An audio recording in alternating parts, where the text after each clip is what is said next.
Touchdown FSU! It's over. Boston College wins all the way! It's a touchdown for Miami! Looking for the end zone. Touchdown! Torrey Holt. Johnson's there. Touchdown! And there's Orange in the end zone! One of the biggest plays in Duke history. A moment of magic! I'm Jeff Fischel. It is time to jump in the Wayback Machine for another ACC Throwback. This week, the wheel spins and lands on November 10th, 2007, the last Miami Hurricanes game ever at the Orange Bowl. Dozens of Canes legends came back to see this one, repping the U, wearing their national championship rings. But they witnessed a disaster. I'll come back at halftime with some more notes on this one, and you can follow me on Twitter. I'll be launching a Twitter takeover at the ACCDN during our throwback. So here it is. Sorry, Canes fans. Virginia taking down Miami November 10th, 2007, the last Miami game ever at the Orange Bowl, here on the ACC Digital Network, brought to you by Ruby Tuesday. Welcome, everyone, to the Orange Bowl in Miami, Florida. College football primetime presented by GoDaddy.com, featuring the number 19 Virginia Cavaliers and the Miami Hurricanes on this, a very historic night, a night of undistilled emotion for the Miami Hurricanes and their loyal following. After 468 games here at the Orange Bowl, after 71 seasons, they will close their doors on the Miami Hurricanes chapters after tonight. But they know number 5 now. Sewell completes the pass wide open to his tight end, Santee, who's still on his feet, but pushed out of bounds around the 30-yard line. The pass is complete. Taking advantage of his talents as both a wide receiver and a running back. Cedric Pearman and Andrew Pearman both injured, so Simpson, the guy now in the backfield, and here he is again on the move. Simpson inside the 35 to the 33-yard line, and another Cavalier first down, shredding that Hurricane defense. Simpson picked up 29. Mark, the thing Virginia does a great job is pulling these linemen. You look right here at big Eugene right here. Monroe pulling around. Very athletic, very big. And then Mikell Simpson continues to be productive now. That's a real-life Rudy story. But the guys up front doing a nice job. Sewell, little play action, under duress, and how did he get away? Oh, Houdini's in the house tonight. We talked about Jameel Sewell during our meetings, Bob, his elusive nature, and that time it came in play.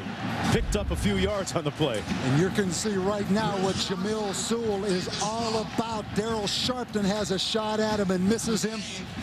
And then you see the athletic ability. He needs to go ahead and tuck that football away, Mark. But you see why he is the quarterback at Virginia. They don't have a lot of weapons offensively. They need the quarterback to create plays and make plays with his legs. Now, his play has really been symbolic and epitomizes how far this team has come from the first game of the season that they lost against Wyoming. Simpson stopped up at the line of scrimmage by Willie Cooper, the starting free safety, a gain of 1 on the play. The last home game here for the Hurricanes. Sewell to pass on 3rd down. He completes it to Maurice Covington on the move. Touchdown, Virginia. That's a conversion on 3rd down.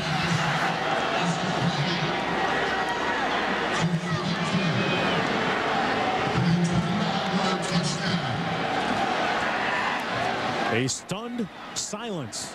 A pall hanging over the Orange Bowl after that touchdown by Covington. And that quarterback's always the easy target, but they don't block that punt.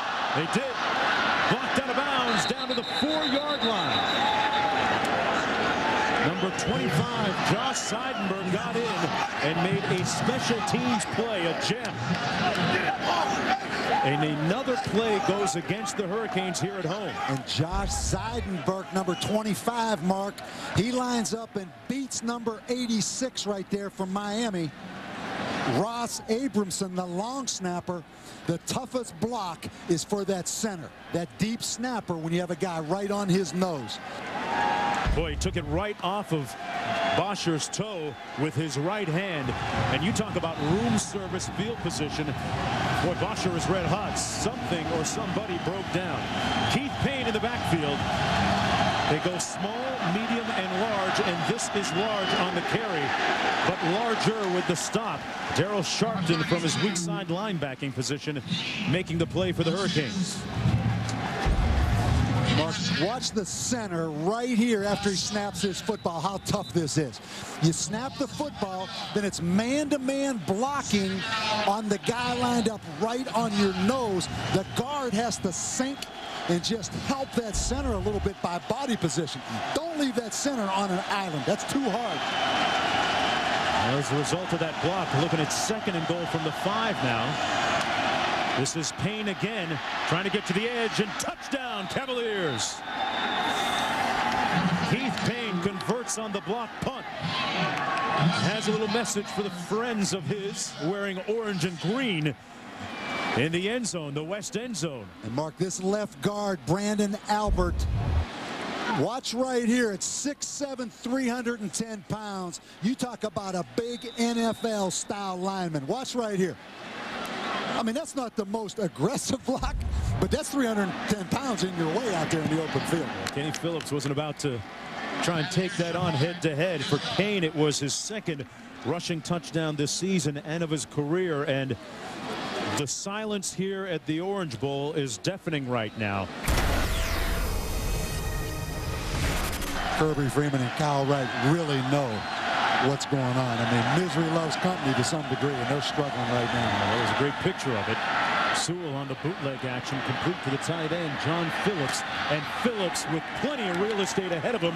A first down inside the 15-yard line. Virginia getting yardage in many, many big chunks. That time they got 24. And maybe the best thing Jameel Sewell does, Mark, is play action, fake, bootleg pass. And these tight ends at Virginia are amazingly productive. It's amazing, Bob, like you said, that they have been able to move the ball this year without that real long ball threat.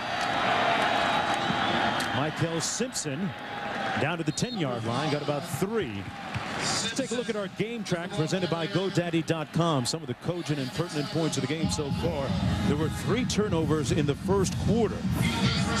And Kyle Wright, 19 yards passing and 3 picks to point so far.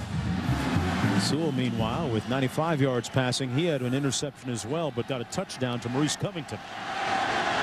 10.5 minutes to go in the first half. Sewell sold the fake. The catch made just outside the goal line once again to Phillips. And it's 1st and goal for the Cavaliers. This Miami defense seems a little dispirited and discombobulated right now. Mark, they are tough to defend. Watch Phillips again just release inside, then work up the seam off the play action. These tight ends have caught over 70 passes between them at Virginia this year, and I'll tell you what, this is a tough offense to defend because they have a lot of different looks. Sewell keeps it himself. Touchdown, Cavaliers. 23-0. Sewell with his 2nd rushing touchdown this season. And Mark, these fans are going to boo this Hurricane football team out of this Orange Bowl the way this thing's going right now. But what an impressive drive by Mike Groh, son of Al Groh, who is the offensive coordinator. I'd say great job calling plays. That's Roy Firestone right there, University of Miami grad on the picture. Roy. For the Cavaliers, a win would put them at 6-1 in conference play, and a big one coming up in a couple of weeks after the bye week against Virginia Tech.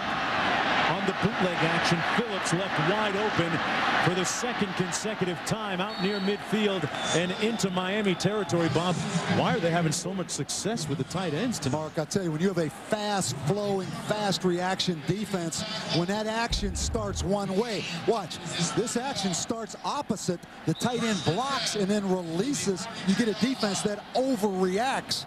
Plus, Sewell is so good, Mark, on those play-action passes, and those tight ends are players now. Yeah, but it's tough against a speed defense like Miami. 1st down and 10 in Hurricane territory at the 42. Simpson on the handoff, got a nice block on the edge, and now down near the 30-yard line. Albert with a good block. But they pull their linemen. They're extremely athletic. All 5 starters back from last year up front. Sewell and wide open again, the tight end. This time it's Stupar.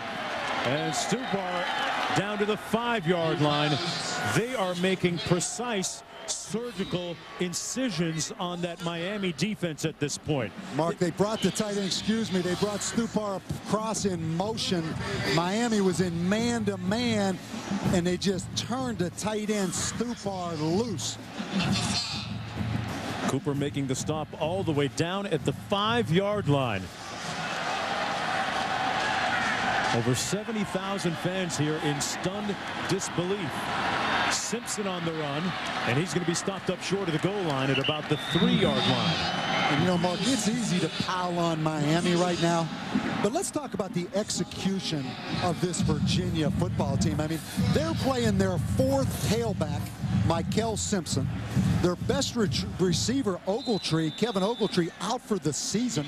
They're 101st in total offense, but you would never believe it the way they have managed the game. I am very impressed with this Virginia football team and how well they're coached. Prior to this game, the Hurricanes hadn't given up many points at home all season. 2nd down and goal. Simpson on the carry. Simpson going to be marked short of the end zone, about a foot away from the goal line stripe.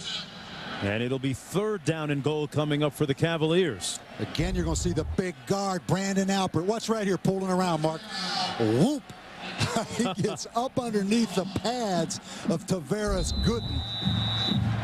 Al Groh with the sweatshirt on, the Bill Belichick style of clothing. He looks a little bit sharper than Bell, though. Of course, he's in Virginia. I mean, you've got to look that way, right? Exactly. That eyes-on sweatshirt he's wearing over there. Kind of a preppy look, Bob. So far, Virginia hasn't done well in the state of Florida. 0-15 all time. Simpson trying to change that, and he does a good job in trying to. Touchdown, Virginia. 30 love for the Cavaliers over the Hurricanes on what was supposed to be a going-away party for the OB. Yeah, keep in mind, this is the 96th ranked scoring offense with 30 on the Hurricanes with 5 minutes left. But when you're an inept-on offense the way Miami is, that starts to rub off on the defense psychologically. This is a flat, defeated football team right now, Miami, Mark.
As you watch the second half, keep in mind, until this game, the biggest shutout loss ever for Miami had been against Notre Dame in 1973 and 44-0.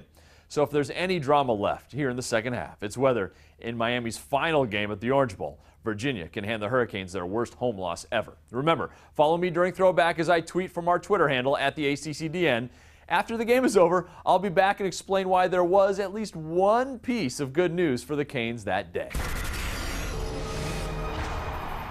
Virginia comes in averaging 22 points a game. They already have 31, but that's what 3 turnovers and a blocked punt will give you. They set up the screen to Simpson, makes a nice move, darting to the outside. And Mikell Simpson with a first down at the 45-yard line. Willie Cooper finally pushed him out of bounds. Simpson, a great all-around performer, got 12 on that play. Good receiver, good rusher.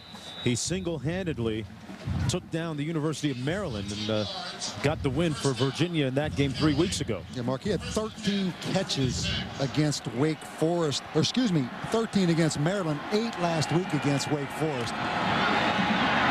Here he is again, and to think that 3 weeks ago Simpson was buried so far down on the depth chart that you couldn't find him. You needed a microscope to find him. Picked up 3. Yeah, we took a little bit of heat for mispronouncing his name. It is Mikell Simpson. But let's be honest, we went into the Maryland game, we'd never heard of him. There was no reason to try and pronounce his name. It didn't look like Maryland's defense had ever heard of him either. Yes, certainly. But how about the last drive against Maryland? Mikell Simpson touched the ball 14 of the 15 plays on that last drive to beat the Terrapins. Who would have thought that this Virginia team would be in the position that they are right now when the prognosticators came out with all their various forecasts? That pass complete to Santee. Santee was shaken up several weeks ago in that Maryland game and was knocked out of the game on the first play with an injury. He picked up 11 that time. Mark, Miami has really struggled with the tight end just releasing in the flat. That time he just beat the linebacker 48, Spencer Atkins. I'm talking about Tom Santee, the tight end from Maryland. Really kind of a Dallas Clark kind of tight end, more of a wide receiver in some ways. Here's Sewell on a direct snap out of the shotgun, takes it and runs for a first down at the 30-yard line. Whatever it is that Groh is doing as its offensive coordinator, he's doing it well because they seem to be schemed extremely well against this Miami defense tonight. You are exactly right. And Mark, I mean, you're 101 in total offense. You come in here an 8-2 team.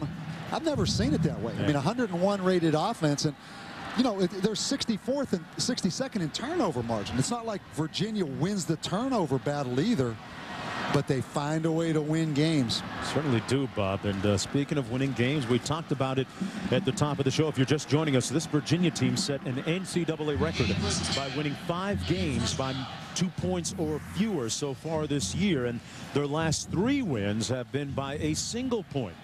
Virginia hasn't scored a third-quarter touchdown this season, but the way that the offense is playing tonight in Dade County against these Hurricanes, I wouldn't bet against it. Well, don't you think Al Groh ought to be up for some Coach of the Year on him? I mean, tell me a guy in the country that's really done a better job, and he's done a great job, particularly when you think about last year. You know, they had a little heat in the offseason, then they get blown out at Wyoming in the first game. To be able to come back and win this many close games, Mark, is amazing. Bobby has a great analogy. He likes to use the boxing analogy. A penalty. It's an illegal procedure penalty against Virginia, by the way. Groh says, hey, if we were a boxer, we're not Muhammad Ali or Sugar Ray. We're Marvin Hagler. We're Joe Frazier. We have to make it uglier. We have to do a little infighting, slug it out. Simpson got down to the 27-yard line. And a great job by Groh, Bob, when you talk about the way that he recaptured the psyche of this team after losing to Wyoming in that first week of the season.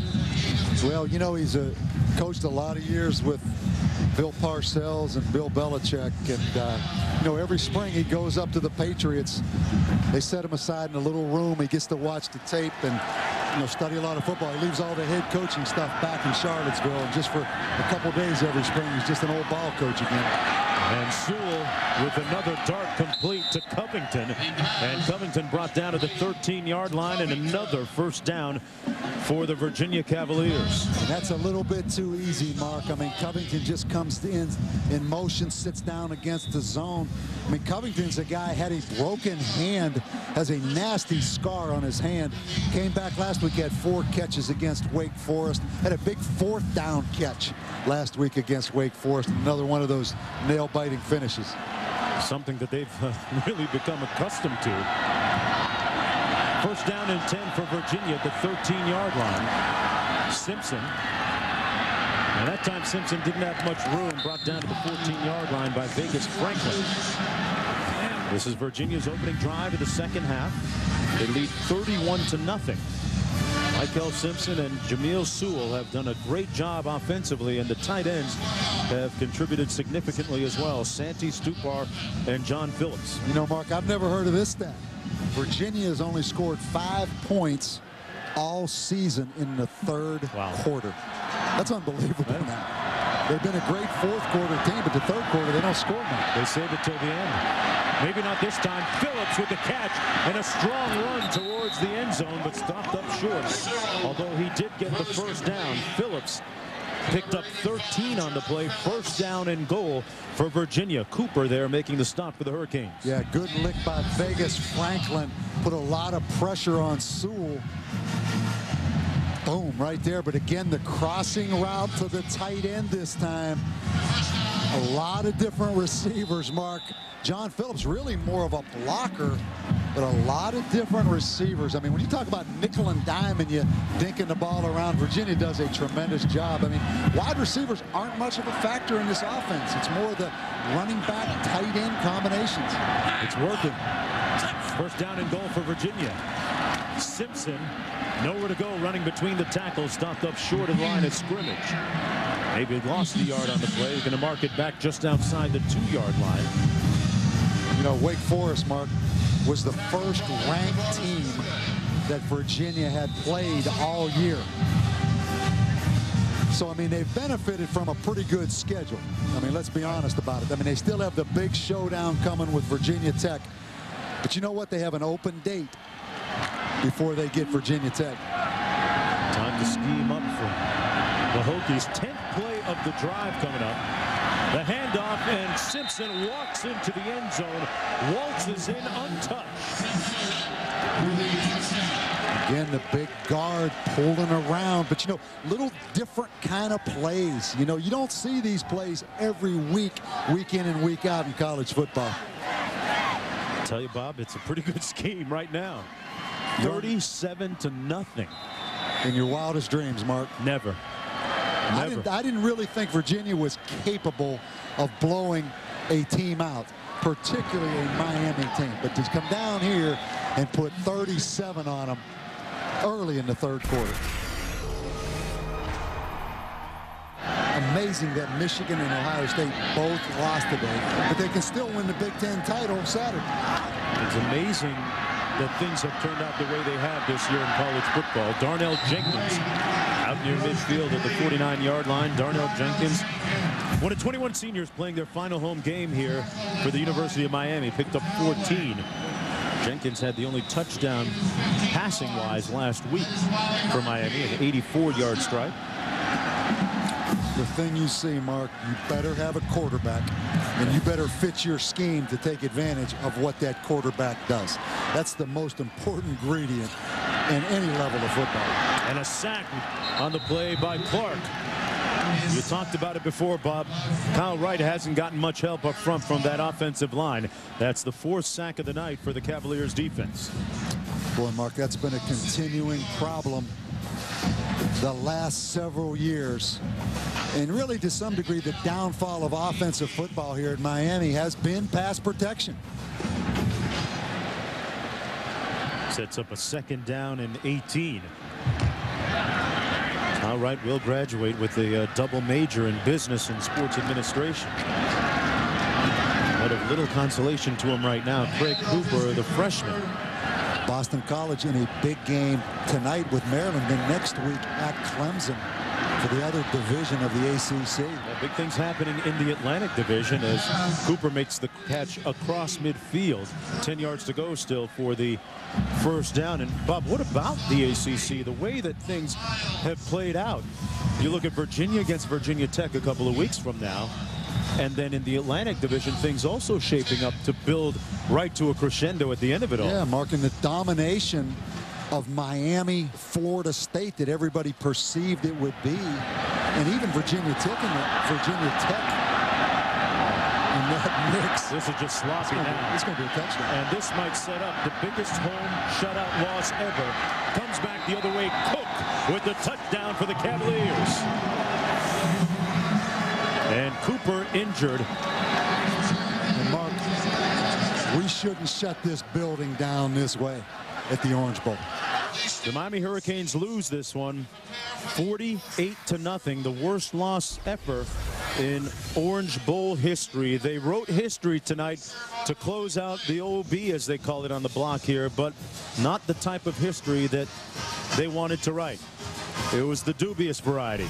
Virginia finished the 2007 season 9-4, but lost to Graham Harrell and Texas Tech in the Gator Bowl. So what exactly should Miami be happy about after losing 48-0? Well, all week long leading up to the game, school officials asked the public, do not rush the field to collect souvenir turf.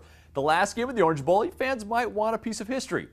Well, as time ran out, there was no rush of the field. Most everyone was gone, and the few remaining were too demoralized to try. So at least the Canes had that going for them, which is nice. Thanks for watching another ACC Throwback and for following along on Twitter. Remember, Monday, we release the greatest. We answer the question, who are the 10 greatest quarterbacks in the history of ACC schools? I'm Jeff Michelle. This is the ACC Digital Network, brought to you by Ruby Tuesday.